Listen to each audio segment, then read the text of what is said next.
ಮುಂಜಾಗ್ರತಾ ಕ್ರಮಗಳನ್ನು ತಗೋಬೇಕು ಅಂತೇಳಿ ನಾನು ಹೆಲ್ತ್ ಡಿಪಾರ್ಟ್ಮೆಂಟ್ನವ್ರಿಗೆ ಸೂಚನೆ ಕೊಟ್ಟಿದ್ದೀನಿ.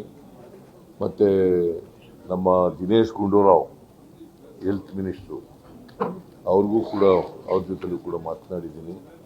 ಅವ್ರು ಈಗಾಗಲೇ ಸಭೆ ಕರೆದು ಸಭೆ ನಡೀತಾ ಇದೆ.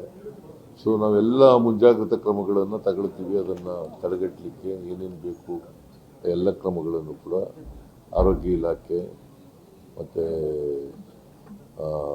ವೈದ್ಯಕೀಯ ಶಿಕ್ಷಣ ಇಲಾಖೆ ಅವೆಲ್ಲ ಇಲಾಖೆಗಳು ಕೂಡ ತಗೊಳ್ತದೆ ಅಂತ ಮಾಡ್ತೇವೆ. ಯಾಕಂದರೆ ಈ ವೈರಸ್ಸು ಇಬ್ಬರು ಮಕ್ಕಳಲ್ಲಿ ಈಗಾಗಲೇ ಕಾಣಿಸ್ಕೊಂಡಿದೆ.